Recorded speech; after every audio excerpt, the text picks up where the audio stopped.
Hello friends, welcome to our channel Jyoti for knowledge and entertainment Delhi में। आज हम करने वाले हैं भौतिक विज्ञान यानी फिजिक्स का पार्ट 4 और आज का टॉपिक है यांत्रिकी यानी मैकेनिक्स। इसके 3 वीडियो मैं ऑलरेडी डाल चुकी हूँ, आप उसे भी प्लेलिस्ट में जाकर देख सकते हैं। क्वेश्चन नंबर 41, प्रत्येक क्रिया के बराबर व विपरीत दिशा में एक प्रतिक्रिया होती है। यह न्यूटन की गति विषय का तृतीय नियम है कि प्रत्येक क्रिया के बराबर व विपरीत दिशा में एक प्रतिक्रिया होती है। यानी आप किसी पे अगर कोई फोर्स लगा रहे हो तो वो भी आप पे कोई फोर्स लगाएगा उसकी प्रतिक्रिया के रूप में। क्वेश्चन नंबर 42, जल में तैरना न्यूटन की गति के किस नियम के कारण संभव है? ऑप्शन है प्रथम नियम, द्वितीय नियम, तृतीय नियम या उपयुक्त सभी।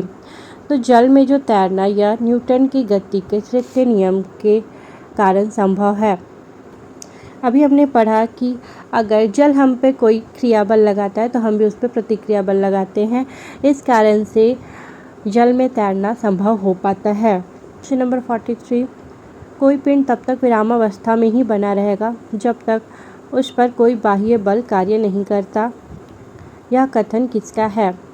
ऑप्शन है न्यूटन, आइंस्टाइन, आर्किमिडीज या गैलीलियो।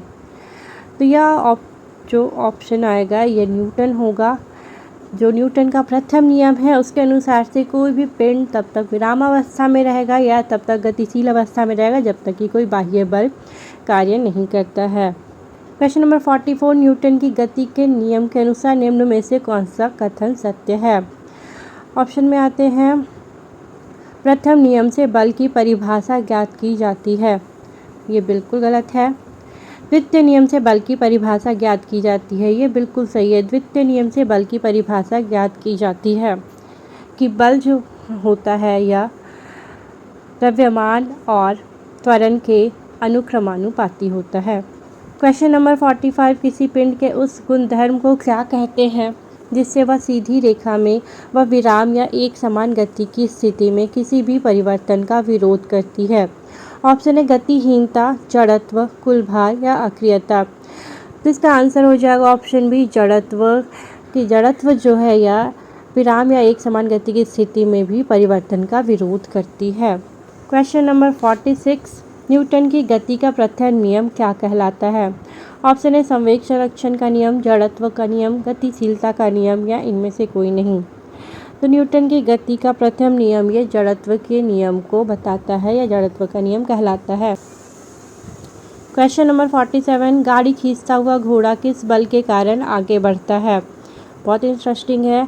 गाड़ी खींचता हुआ घोड़ा जब पृथ्वी द्वारा घोड़े पर पैरों पर आरोपित बल होता है उसके कारण आगे बढ़ता है।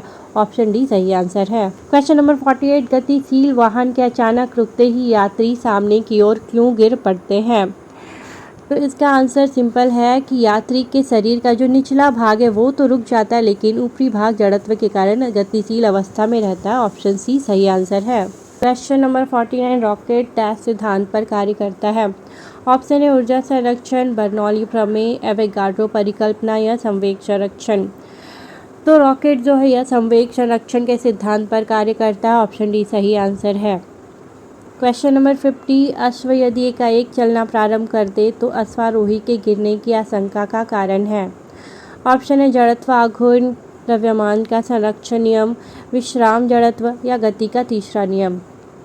तो अश्व यदि अचानक से चलना शुरू कर दे तो अश्वारोही किस कारण से गिरता है? तो वो विश्राम जड़त्व के कारण गिरता है क्योंकि वह एक स्थिर अवस्था में रहता है और अचानक से चलने के कारण या विश्राम जड़त्व के कारण जो अश्वारोही है वो गिर जाता है।